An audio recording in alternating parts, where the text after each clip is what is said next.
Welcome to the Greenfield Report with Henry R. Greenfield, your gateway to understanding today's geopolitical landscape. With 50 years of experience across 10 countries, Henry shares expert insights on world affairs, offering practical solutions and engaging guest perspectives.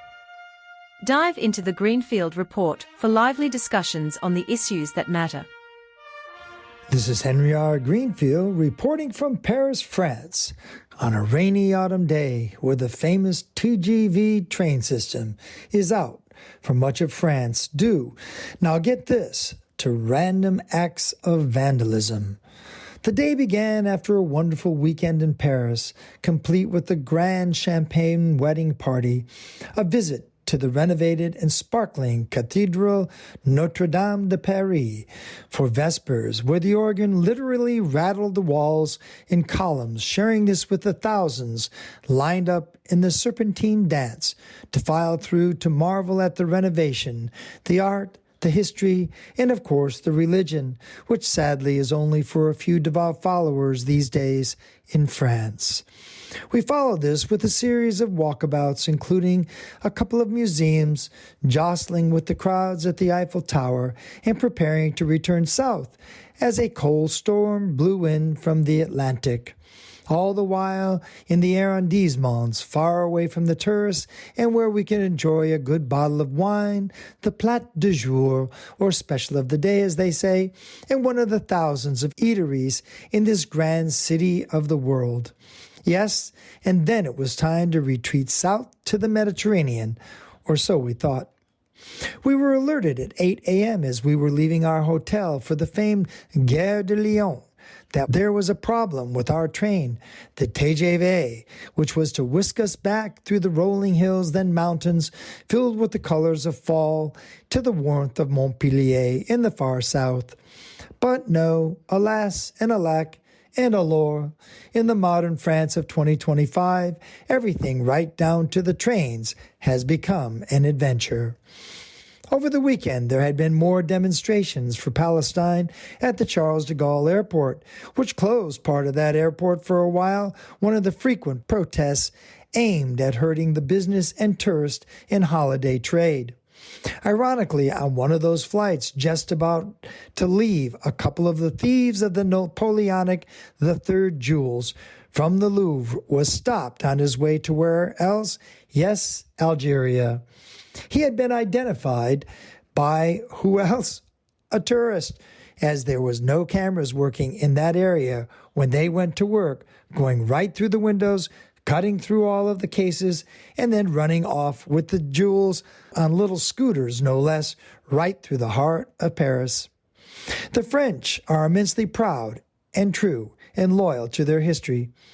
And speaking of Algiers, the Battle of Algiers is more alive today than, say, the Vietnam War, which is barely an asterisk for France, even though they left in ignominy from their romantic Indochine, followed by the Americans, who also slunk away even more spectacularly the same 30 years or so later. But today it is different, and it is not vive la différence. France, the world's #1 tourist destination, can be stopped at any moment, and the trains are no exception. But the train outage, while inconvenient, is not what this Greenfield report is all about, nor even the glorious weekend in Paris. It is about the existential crisis that is seeping into Europe and which can no longer be denied. It is a crisis decades in the making, and like all crises, such as this one that seems to be coming upon France and Europe at a faster and faster pace. Whether you like or hate Donald Trump, yes, this also gets a mention, or nod to him. He is on to something when he says the European culture is under threat. No matter how many articles and protests supporting Palestine, or on the pages of Quora and other forums extolling the hijab and how it is not only not offensive, but is now a part of France, there is no doubt that the immigrant population has not been well absorbed into France, nor the Syrian refugees into Germany or others in the Netherlands, Italy, or even Spain. Everywhere you go, the question is what is going on in each of these countries, as gadflies like Viktor Orban of Hungary rail on about the supposed injustices of the European Union and how he doesn't want to pay for the Ukraine war and refuses to take in any refugees. At the same time, of course, he and his countrymen actually pay nothing, as they are net benefactors of billions of euros from the EU, and Hungary has a massive guest worker program as their local population, like everywhere in Europe, do not want to do the dirty jobs, ranging from picking veggies to working in the factories. Europe is a land now, as they would say in France, the goal is to work less and get paid more. And it shows, meaning everyone wants to be paid, and very few, not none, but very few, want to put in a full, honest day's work. While this may be problematical, most importantly, it is not sustainable. When you have the twin issues of a lack of integration of immigrants who are quite costly and the cultural clashes that ensue, and one of them is the use and abuse of the French and the European system, that is the social benefit system, especially in France and Germany, to the very generous welfare states. It has led to the rise, the almost exponential rise, of right-wing populism, and a threat, some say, to the very existence of the EU itself. If the USA is an experiment in democracy that is 250 years old, then the EU, which is nothing more than an overlay on a 2,500-year-old collection of civilizations, is downright still in its infancy, and it is not working at all the way anyone wants or should or could. Under threat from invasion by Russia, the EU remains a stodgy bureaucracy, stuck in some Byzantine set of rules that would make Bill Maher and his 3-year quest to get his solar panels installed in LA quite quaint and almost, but not really, but almost efficient. Speaking of efficiency, no one is more efficient at knocking things down and putting up glitzy palaces than, yes, his name once again, Donald Trump. The East Wing is now gone, and with it American history done in, without a whimper from anyone other than those few historians that are still left. In Europe, it would literally take years to even think about changing some windows. God forbid that they had an alarm attached, as of course the Louvre had none that worked. Trump, no worries. Knock it down. No probs. As the cost, while the federal workforce is not being paid, he has his pals donating, let's see, now how much is it up to? Oh, that's right, $300 million US. At the same time, private folks are now funding the U.S. military with emergency money coming from Trump donors. How much did you say? How could that be? Well, the latest report that I have read is $150 million this week to pay the troops. A drop in the ocean, of course, of $1 trillion cost per year for the U.S. military. But you get the picture.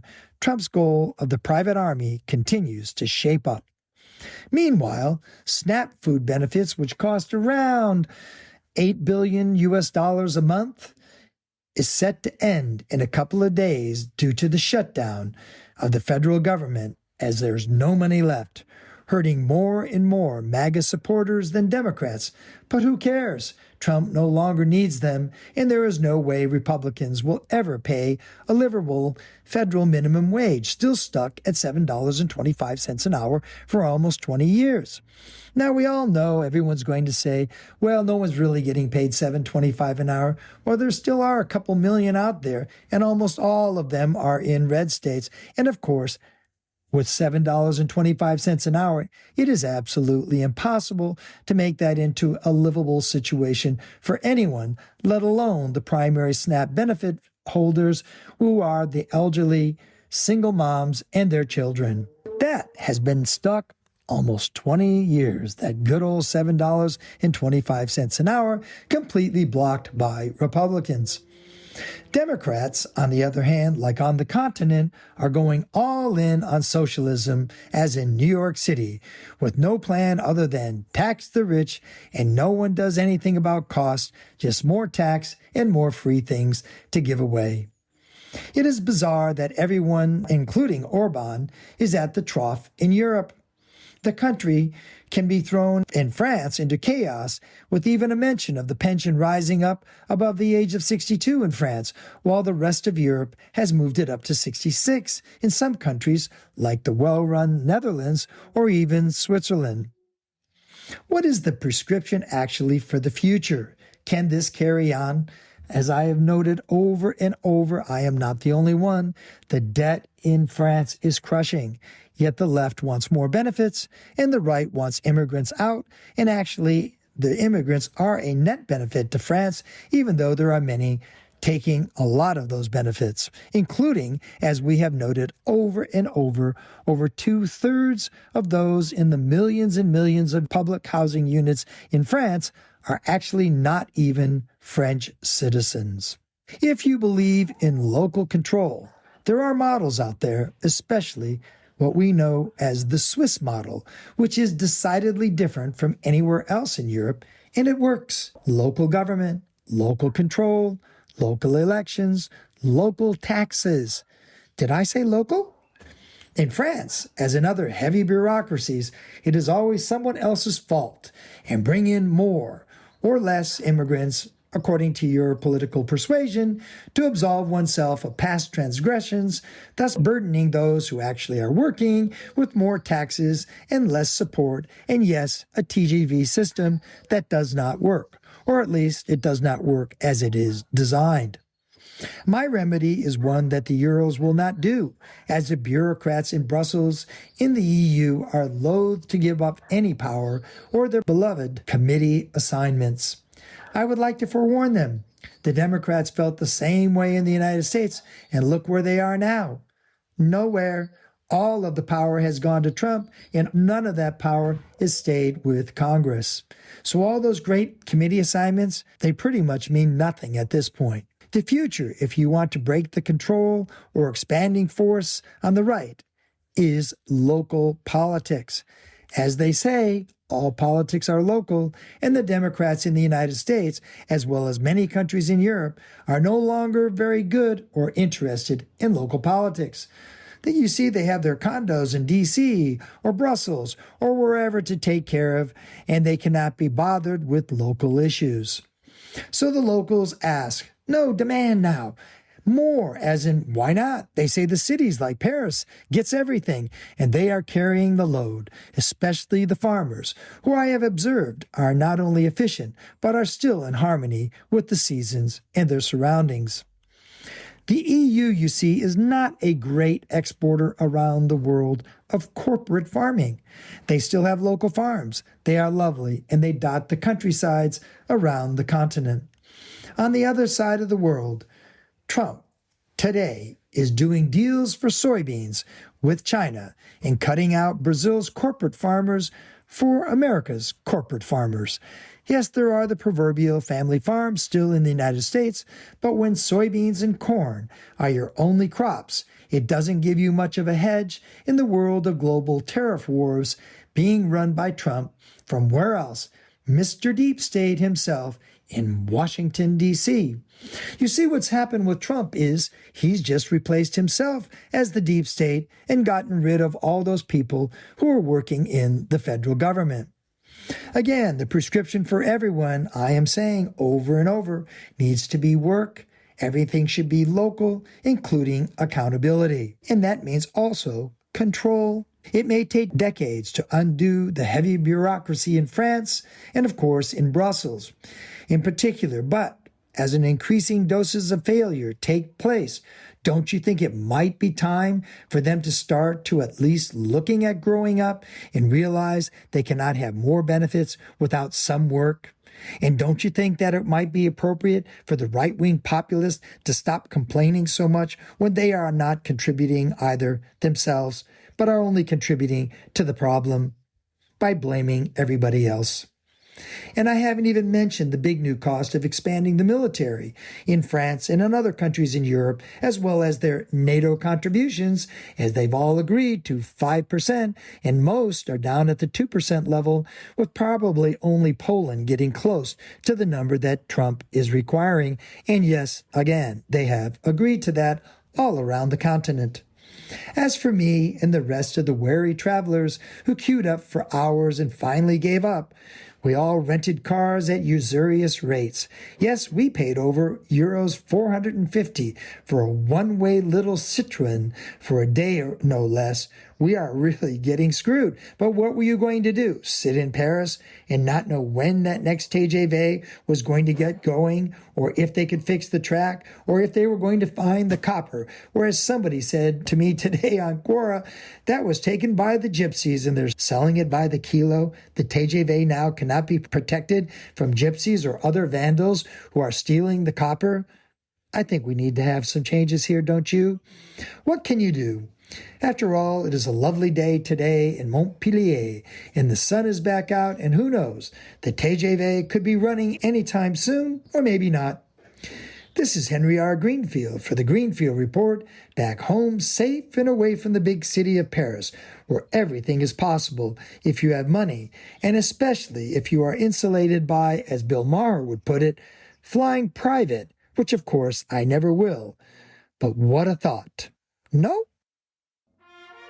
Thank you for joining us on the Greenfield Report with Henry R. Greenfield. We hope today's insights into the ever-shifting geopolitical landscape have sparked your curiosity and broadened your perspective. Stay connected with us for more in-depth discussions and expert solutions. Until next time, keep exploring the world beyond the headlines.